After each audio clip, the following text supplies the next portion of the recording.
Thank you for the opportunity to speak today, especially during World MS Month. So as you know, I'm Louise Rath, the MS Nurse Consultant at Alfred Health. I work in the MS&I unit, and people often ask us what MS&I stands for. So it is multiple sclerosis and neuroimmunology. So we look after a whole range of other conditions as well. I've been sandwiched between two fabulous speakers, so I hope I'm not just a filler, but I've got a different direction on what I'm going to talk about today. And I hope too to shine a light on the importance of connecting with quality care, as Jodie has mentioned, and the role of empathy in developing deeper and stronger connections. So when I started looking up, as Anneke said, it is quite difficult when you look up definitions of empathy and what it means for a whole range of different people. One of the definitions that came out was the ability to understand personal experience without bonding. But when I see patients in the clinic that I've known for 10 years, that doesn't seem such a great definition. It seems quite superficial. And then there's empathetic healthcare professionals comprehends the needs of the patient, and the patient feels safe to express thoughts or concerns. So for me, that was a little bit closer to what I wanted to do. But what I'm trying to do at the clinic and teaching other nurses is that I think, for me, the process of empathy is pausing and listening and reflecting back and imagining at that moment that would be me in this situation, coming to clinic for the first time, coming to an infusion for the first time. And then how can I enable that so that the person has the best experience for that? What things can I do? What things could I initiate that would make the patient feel connected, safe, seen and heard? So as Jodie has mentioned, we know that empathy, if your stories are able to be told and you're able to be heard, your stories, then of course safety occurs and patients become the best gatekeepers of their own safety. Priorities are then patient-focused, adherence to medication actually occurs, and knowledge and education flows. And then of course outcomes are improved. So empathy with communication is the key to having, we now know that that will improve patient outcomes. And why not empathy? And we know that if you don't have enough time to share your stories, if you can't be heard and there's not two-way communication and there's no mutual trust and sharing of life's experiences and a relationship, then we're never going to have an empathetic healthcare service. So we really have to kind of look at what we can do. So as Jodie said, I am a little bit older than Jodie, so I have been around for a bit longer. And talking to Andrew, it is really interesting the changes that have occurred. And I'm hoping some of you who have been around for a bit longer might have noticed that healthcare is becoming a little bit kinder. So previously, if someone came to a clinic at another service that I worked at maybe 15 years ago, the appointments were very quick. The clinic was overbooked. You might have got a 6-month appointment, that was it. It was a one-way communication with an unequal hierarchy, white coats, focus on pharmaceutical treatments, and you weren't looking at the whole person because there wasn't enough time to know who that person was. And there was a disconnect with priorities. And of course, there was no access back in between except present to emergency. So what we're hoping now that we're moving towards is a much more fluid access. You have your appointment, but there is telehealth. There is our wonderful admin at MS&I, and hopefully other clinics are recognising that people need communication into a service, and that, there's visual identity. You know who you're going to see. Anneke has a sign on her door. It makes people know who they're, not that they don't know who she is, but for the younger doctors, they really need to say who they are so that people feel welcome and less anxious. There's now the initiative of shared decision making. What matters to you? It's okay to ask. And you might have, if you've presented recently to emergency, been asked to fill out the patient-reported experience measures. So healthcare are really trying to drive now that patient experience, patient connection, communication with your healthcare are all markers of what is important and what will have better outcomes. So what I wanted to do today was just talk about, I can only talk about the Alfred at the moment, but at a macro level at a healthcare service, what's going on that is slowly making the steps towards a kinder healthcare service. At our MS&I level, so I'll a bit of self-promotion, and at an individual healthcare professional. But I also think you can't talk about empathy. It's not all healthcare professionals. We've got to be kinder to the communities and the people in our own communities, and pause with your friends and listen and see how we can all connect, whether it's the person at the supermarket who's having a bad day or whether it's a friend who just needs someone to listen. Connections is the way for a better community and for all of us to have better outcomes. So the Alfred is, I think, being incredibly brave with their new strategies. They have got together communities, consumers, patients and healthcare professionals to see how can we have an overriding strategy that will make connections and patient experience and empathy the goal of what we do. And the strategy recognises that the experience of care matters just as much as safety and clinical efficacy. So they're really trying to include patients as critical stakeholders in their own healthcare. And without an overriding, it wouldn't matter what Anneke and I did if the whole healthcare service that we belong to didn't care about experience from patients or for staff. We really need to connect together to get the best outcomes. So, and also they also make it very clear that communication and empathy are important, but the patient can also choose to be engaged as much as they want to or not, that's just as important.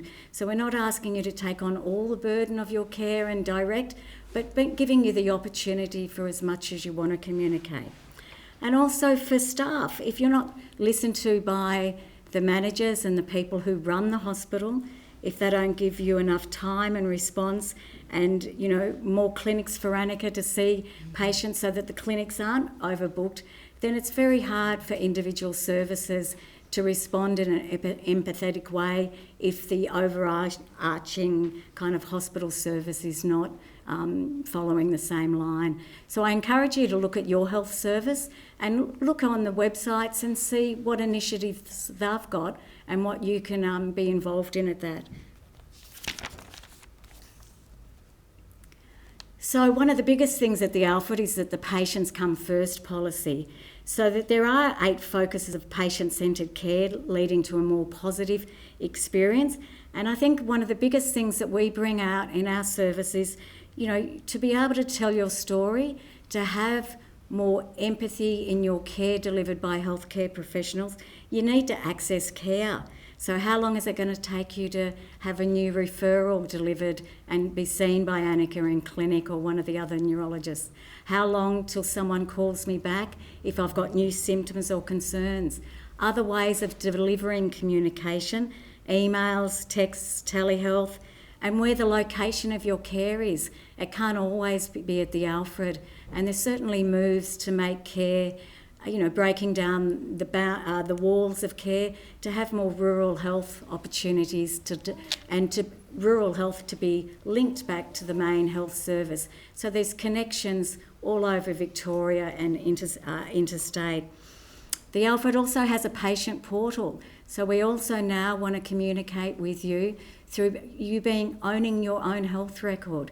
So you can register, and at the moment it's just baby steps, COVID's put everything back, but you can look at your clinics, be empowered to know whether they've been moved, when your MRI is, before Kelly, our admin, already knows. It's, you can be one step ahead. You can look at Anneke's letters and own your letters. And hopefully, as time goes on, there'll be more tests on there and you'll be able to communicate via a channel to any healthcare professional at the Alfred. So if you have got a patient portal, but I think the Alfred's the only one that's got it at the moment, it's a fabulous way to start learning how to connect more with your healthcare service. And then if I look at their other pillars are partnerships with patients involved in decision making and respect. We still need to give the best evidence-based treatments and to have the best research, which Alfred partners with Monash. And then, of course, if we're going to communicate and hear your stories, we need to be able to have health literacy documents and communicate in a whole range of ways that you can take away. Maybe for visual readers, we need more documents that actually make it very simple. They have to be reviewed by consumers and patients with a lived experience, because Anneke and I have written some that we thought was fabulous and then given it to some patients, and what they've picked up in our language has not been how they've experienced it. So it's great. We need that feedback. We have to be also able to give trusted websites for further information, and of course connected care. If we don't say what we're doing and communicate with the GP, other healthcare professionals, allied health, links into MSL, then we're really not communicating or connecting to a whole community who cares for someone. So I think it's been a huge shift.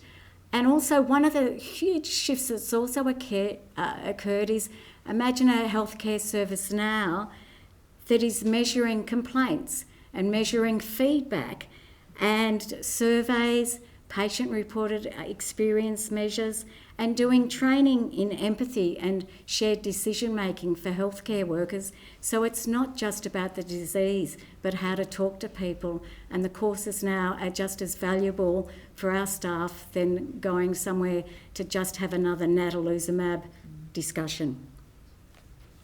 So that's from a health service. So I hope you've all seen small steps at your service towards something that's a little bit more kinder and a little bit more connected and patient-focused. And then we get down to MS&I, which is a service that I work at. And I think COVID, I know we're sick of COVID, but I think it really brought out that patients at home needed to be listened to, that they were fearful, they were isolated, and they really wanted quick information that was easily understood. They wanted consistent, reliable information so that they had someone, and it had to be from someone that they trusted with a relationship such as Anneke and Helmut, to be able to send them information really timely. They wanted to know how often they should get their vaccines, what am I going to do with my Ocrevus and timing, when should I get the antivirals, and we really needed to be able to give text messages and communicate, template letters.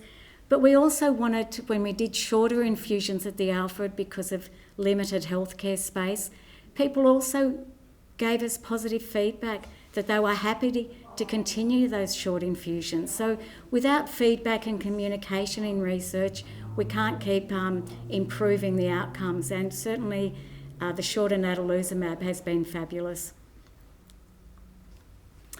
And then just moving on to health review documents. So I think that we can talk a lot in clinic, but it's often really helpful if people can take away health reviewed consumer documents that are simple. So if I think about the welcome letter, for us at MS&I try to imagine turning up at a clinic. It's hard enough to get through the door now with COVID security, and coming up to a clinic without someone welcoming you and someone saying hello and welcome to the Alfred without showing you where the toilet is, you're already anxious, you're already probably not being able to speak that well. Being able to have someone greet, and I think Anneke wonders what I'm doing sometimes, but it just will help the communication when they go into the appointment. I think having a welcome letter with some very basic information on how do you access your service, who do you call if you have symptoms, how do I get back into my clinic to report something back, how do I change my infusions, who do I call if no one ever calls me again, are all really important things. So whatever service you go to, I think really key contact numbers are the moment to be able to get a relationship and connection. So see if you can get them from your health service. Some of the newly diagnosed patients told us that they really wanted to know what happens next. So one of the patients from rural health said, I really had no idea. You diagnosed me, you started me on treatment, I felt great, but what happens now? And so they were really wanted, and this document hasn't been approved yet, but it is just giving a guideline of what to expect, a possible time frame, so that you've got some idea of what's standard, what trusted websites you can go to for more information, and just to be able to reduce that anxiety and know what's standard care. The medical day unit, and a lot of people are on infusions, but once again, Jodie and I were talking, we see thousands of infusions, but imagine if it was the first time, I try to imagine, if I was walking in there for the first time. I've just said, have an infusion, it's great, the staff are great, but knowing what food to bring, what's it going to be like, how close is the next person, how do I call if I'm late, all those things again reduce anxiety, improve communication, improve trusted relationships, and they will help better outcomes if people can navigate their own health care. And then we know, as Anneke pointed out, sometimes priorities are a little bit mismatched. So one of the tools that we wanted to develop, and I don't know why the top's cut off, but is, when you come to clinic, and there's limited time, how do you prioritise what you want in clinic, what's important to you and what matters to you? So if there's a limited time that the neurologists have, so if you can prioritise what you would like to talk about, or you maybe have nothing to talk about but want education, I think having a prompt sheet or an engagement sheet, there's lots of tools. Gavin Giovanni's got a great tool, but to go to clinic prepared just as much for communication as if you would the bank or the tax man with what's the most important thing for you.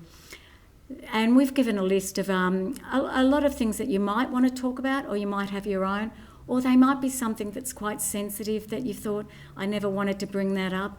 To be able to tick the box and not even say it, but hand it over, just gives more direction. The communication will be much deeper, and then hopefully the outcomes will be better. So I encourage you to all think when you go to clinic as to what you want out of this appointment.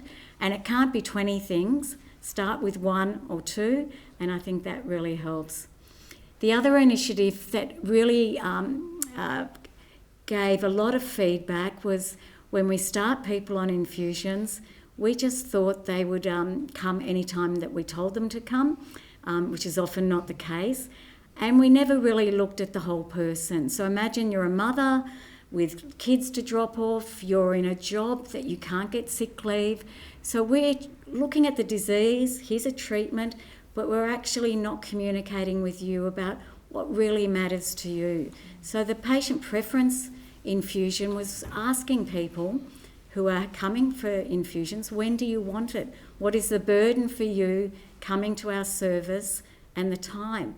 Jodie and I thought they'd want Friday night wine night, which is not when they wanted it. And we wanted maybe. That's what we wanted. We thought maybe Saturday, but what people wanted was on the way to work, after school drop off, 9 till 11, and surprisingly, people wanted the infusion in their house, which we never thought.